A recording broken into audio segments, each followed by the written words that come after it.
So this reading is for Noah.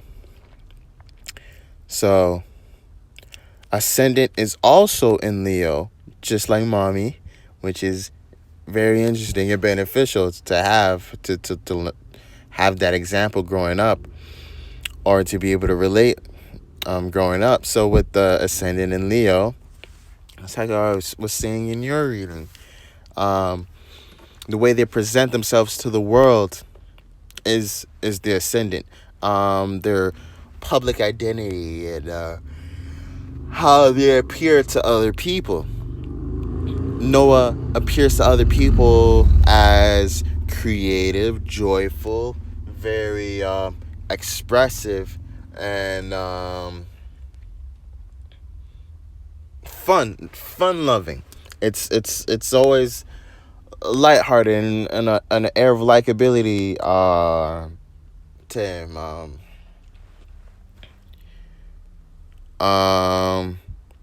Can also be perceived as too domineering, or be asking for too much, or can dive into that getting too dramatic bag. So that's something that needs to be watched out for as well. Or this is how the world would view him as, but it could also be this is what's being presented to the world. What's being presented to the world is the bossy side of the of Leo. So yeah, that needs to be watched out for. But for the most part, it's more of a joyful, generous, entertaining type of way of really just shining your light and being expressive, being really friendly and outgoing to with people, and not being afraid of attention. Leo ascendant means you're not afraid of attention, or you don't run away from attention. You actually levitate towards attention. Sun in Capricorn, just like mommy as well. With the sun in Capricorn, the perspective of the world is because that's what the sun is. Your perspective of the world, your ego, the essence of who you are. It's your vitality and your potential. With the sun in Capricorn being ruled by Saturn, Capricorn being with Saturn being the planet of boundaries, restrictions, and limitations, and structure. Capricorn is cardinal Earth, so it initiates practicality. So Capricorn suns are very hard, ambitious people. They have this businessman type quality to them, where they're very presentable, very clean and ready to rumble, because they're ready to go out and accomplish their goals. Very ambitious type energy to the world, and understand or looks at things based on structure, where they fit, and how they make sense, and how things would play out. This is a categorizing mind.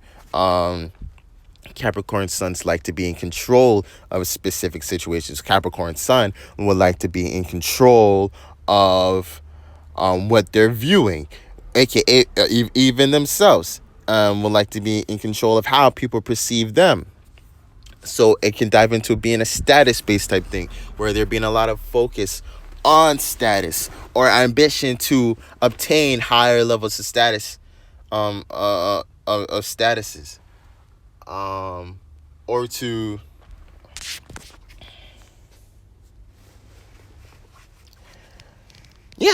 basically. And it's all about the blueprint. So being able to have the critical mind to be able to use reason, or be able to see how things will play out, or the functionality of the things that are being presented and how they can be incorporated together. This is supervisor energy too, or being good at managing things, or people, knowing how people move or will bounce off with each other. But for the most part, just like I was saying in the other reading, this breeds a very mature, disciplined, outlook on the world. Capricorn suns have the tendency to feel really responsible for things, or to take on responsibilities really easily. But have to be careful to not go too far and to feel too responsible, or feel responsible for things that you have nothing to do with, or feel responsible for things that you don't have control over, but you want control over them, so you feel responsible for it, so yeah, that is Capricorn sun and Aries moon. So the moon is how you emotionally respond to things. The moon is what you manifest into your life. Your emotions and intuitions and your subconscious. Aries is cardinal fire. So it's initiating passion. It's initiating imagination. It's initiating desires.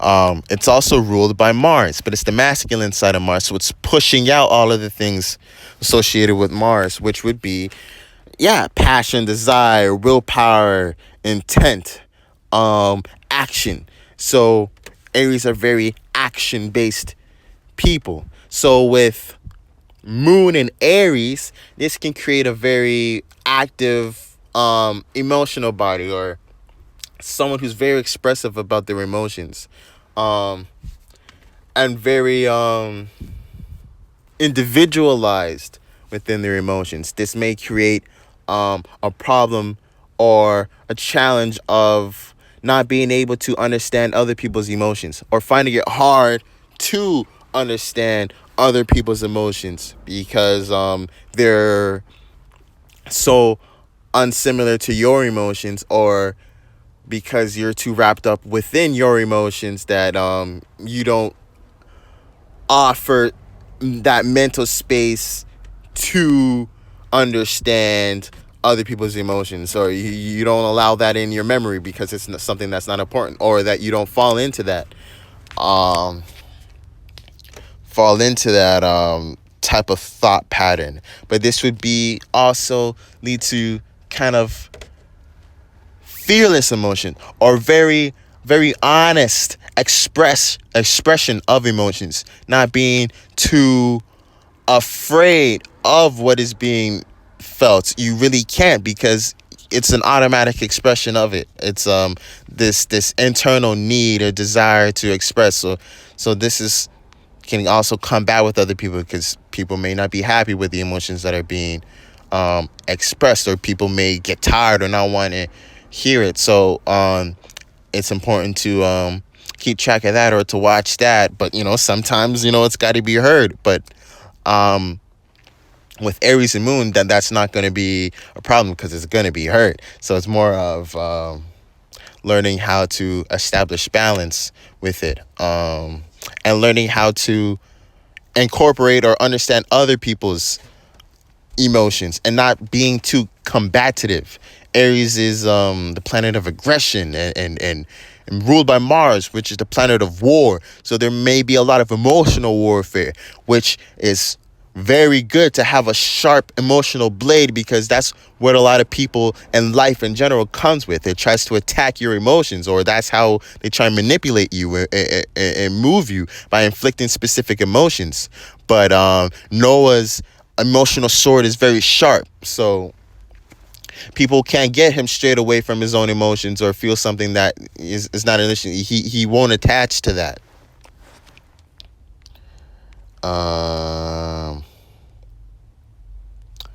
Mercury and Sagittarius. So with Mercury and Sagittarius, Mercury being the planet of thinking and communicating and intellect, and how your mind processes things. So the way and then Sagittarius being ruled by Jupiter, the planet of expansion and opportunity,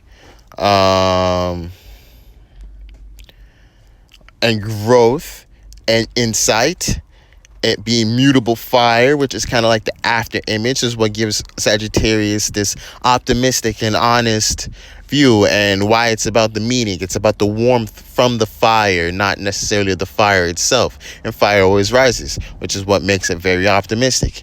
So,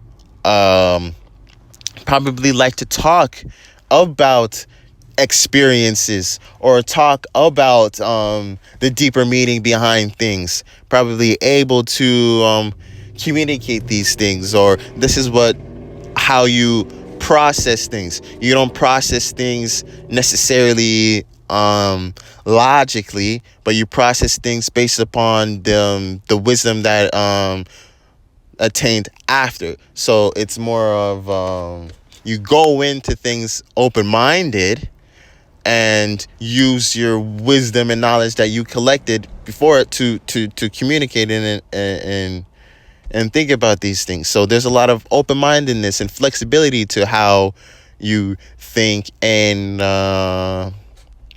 communicate. But there could be that disconnect within the moment, as in maybe you won't be able to explain, or can dive into the bag of not being able to explain things as they're happening in real time. Can dive into the bag of, really needing to sit with something, or to have experienced it already to be able to talk about it, which life doesn't always allow. Sometimes you have to be on the spot and quick-witted with your communications. So it's to always pay attention to, or to not get too lost in just the experience and the meaning of things, but to have some level of focus on the details of things, or to not let that get lost, or to be able to communicate details and not just being up to your deeper wisdom and what you experienced in your life, but to be able to put it into details in a logical pattern and form. Because Mercury kind of falls here. Mercury has a hard time in Sagittarius, because Mercury is about thinking and communication. It's about logic. It's about making sense. It's about rationality. Sagittarius is not about that stuff. It's about the experience. It's about the feeling about it after. So there's that disconnect with it. It may be hard to reason. It may be hard to intellectually structure things within your mind and communicate them to make sense. It may seem like a lot of, up in the air, or maybe preachy, or hard for other people to see the maybe to see the depth, or to see the meaning behind it, because it lacks the detail to color it. So that's Mercury in Sagittarius. Venus in Capricorn. Venus being the planet of love, appreciation, and connectiveness, relationships, and sociability. Capricorn being ruled by Saturn. Kind of talked about Capricorn already. So Venus being in Capricorn, structure and practicality is loved and value. Things that make sense. So within a relationship, things to make sense, you're an author and she's an artist, and you guys create comic books together. That kind of makes sense. And it works together. There's functionality to it. There's structure, and each of you have a place within the relationship. That's kind of how Venus and Capricorn works. There being a desire for practicality, or an appreciation of practicality. You can also dive into the bag of being too manipulative and controlling in relationships. The desire to be in control of relationship, and it takes two to tango. So you can't always be in control of the relationship. Of Capricorn loves control. So that's something that's gonna have to be learned, and adjustments have to be made about it to understand that other people have their own free will and are able to make their own decisions, or that people can come and leave. Then you're not always going to be in control of the relationships. But through relationships and love and just appreciating things in general, there's going to be an air of seriousness to them, which may be come off as a little too serious. So I also need to be careful to dive into that bag, or to dive into that ascendant and keep things lighthearted and presentable um to a degree, or joyful in a degree, and not become too serious about the things that you value. They should make you happy. They shouldn't have too much seriousness to them, but for you to respect them enough to keep a specific level of sincerity and seriousness to them. But with Capricorn and Venus, that probably wouldn't be a problem. So you just need to watch out for being too controlling, or watch out for being too serious. Mars in Scorpio, which is very powerful. Scorpio, Mars is in home in Scorpio. Scorpio is ruled by Mars. Scorpio is the feminine side of Mars. So with Mars being in Scorpio, it brings out that the feminine side of Mars. So instead of pushing out other things associated with Mars, which is passion, desire, willpower, energy, action, anger, aggression, and sex, it's about receiving those things. So it's a very intense way of acting, or very driven and heading to the core, very deep penetrating with the emotions. It's very calculated, and it's always about getting to the bottom line, about getting through the fluff. It's not really about the fluff, and you don't act upon the fluff, or the fluff doesn't drive you to act. Or when people throw fluff at you, that kind of might spark the anger, what might spark you to dive deeper, or to come more intensive with Mars in Scorpio. So there's this air of intenseness to all of your actions, and an air of secrecy to actions. Maybe a lot of things that you do, or truly have true desire to do, might feel like you have to hide it from people, or may fall into doing a lot of secretive actions, which is not necessarily always bad. Sometimes that can be good when you utilize it for positive reasons, and use it for yourself. Just like being sneaky is not necessarily a bad thing, depending on how you do it. It's not about what you're doing, it's about how you're doing. So this can lead to a lot of covert things, or you can do a lot of things under the radar, or without being noticed. But it's important to not dive too far into that bag, and to understand that, everything that's in the dark always comes to the light. But yeah, people may watch from afar away, and there be a very mysterious cloak around the things that you're doing. They may not understand it outwards, but they feel the intensity, they feel the passion, they feel the power, and will be drawn to it. This is a very, very big business type energy, because you're able to really go deep when you're really when you find something that you want to act upon. You go deep and get to the core meaning of things. It's deep penetrated, so you're not just scratching the surface. If you have an idea or want to try something out, you're going to try and really go for it. You're going to go down to its core components and really see what it is, and see whether it's for you or if it's not for you. So not necessarily always going to be success in business, but the way you go about business is a very effective way of doing it. And then you also have your Jupiter in Scorpio, which adds to this big business sense type mentality, with Jupiter being your experiences and inner wisdom and faith and growth. That being in Scorpio, you grow or receive the most luck and success when you go deep, when you dive deep into the core meaning of things and what's behind the scenes, and really having a true understanding of the emotional backing of things, or what makes things move.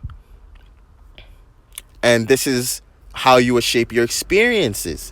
So with this very deep penetrative thing, you can understand or develop the ability to understand what makes people move, what makes people want to buy things, what makes people react a specific way. When you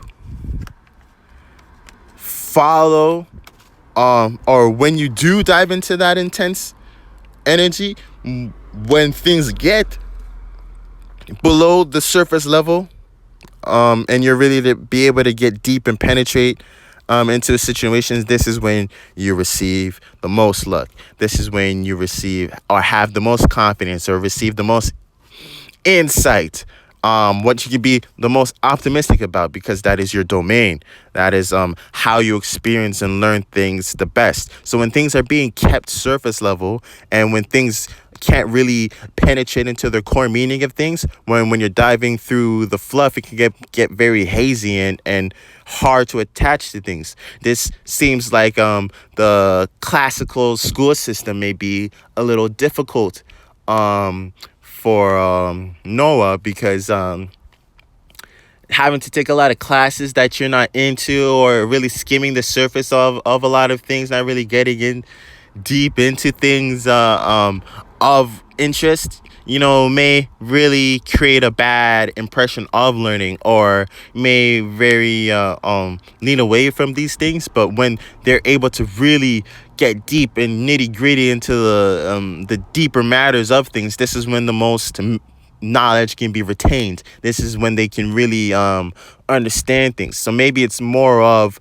focusing on one specific or a few specific things at a time, than to really crowd the mind and experience with things, because it's all about attaining that depth. So being able to squeeze out the juice, everything that is there out of an experience, is very valuable for Noah, for him to experience it all to the end, and for to really see the bottom line or the hidden driving factors of things, because that's what he will remember when he gets to that depth, or that's his domain, when he's able to move effectively. Saturn in Capricorn, which is an interesting alignment, because Saturn is ruled, or Capricorn is ruled by Saturn. So reality is going to So Saturn is what reality is going to throw at you to test your foundation and how strong the reality you built for yourself is. So it's going to be hard to be disciplined and mature for Noah, and there may be more of an inclination to be productive, or more of an inclination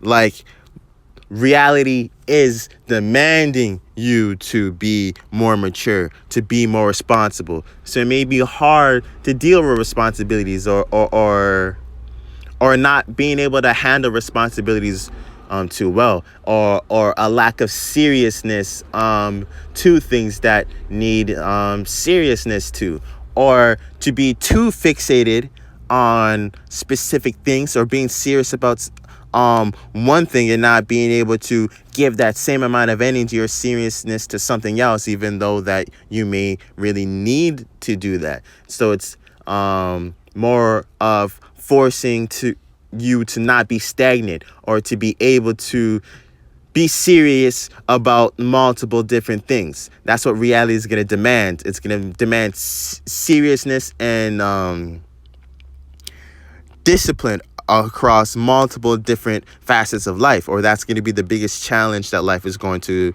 throw.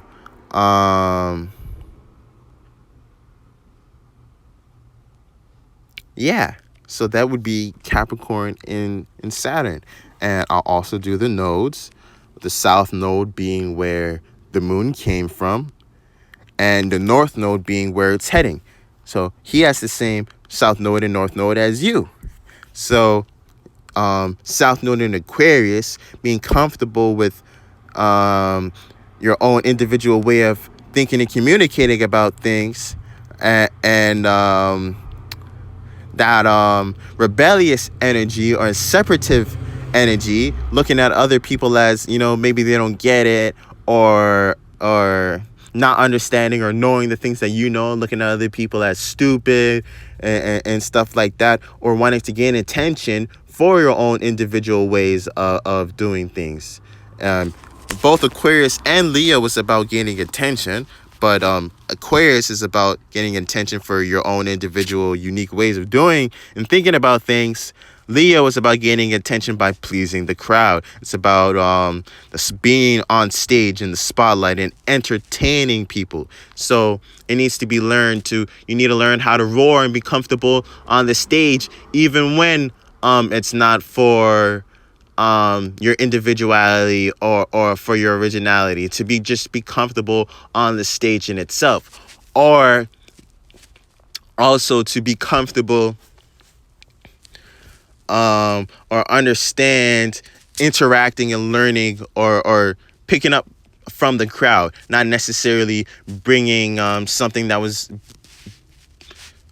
created solely in your own head and trying to get attention for that, but to bring what already existed, or to draw from what already exists and to get attention that way. So say, for example, put it in maybe for a project. You want to you have a very good idea for a school project, and you want to just freeball it. You just want to talk about it because it's a really good idea and nobody's ever thought of that. Nobody's doing anything like that. But for the assignment, you're supposed to do a PowerPoint presentation.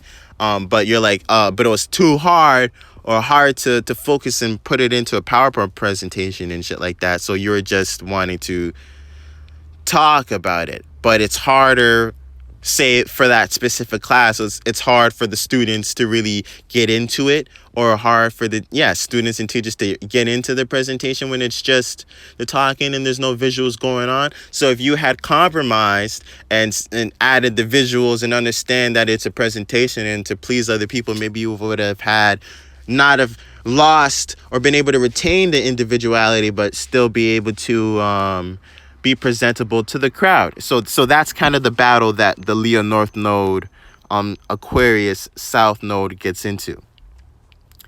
And then I'll show the info. A lack of air. So there may be a lack of rationality and communication. It may be hard to talk to other people or to communicate specific ideas and feelings and imaginations. So that's something that needs to be watched out for or tended to, adding a little more of that air, adding a little bit more of the thinking and communicating, establishing a foundation in logic and rhetoric, and really understanding these things to kind of make up for that lack of it, or with it not being a lot in there, it's kind of heavily reliant on other people's thinking and communication skills. Will color Noah's life a lot. A lot of cardinal energy going on. Initiative, very initiating energy. Has predominantly more feminine energy within the chart, which is interesting. The dominant planets, Mars, most definitely the most dominant signs. You got Leo, Capricorn, Aries, dominant houses.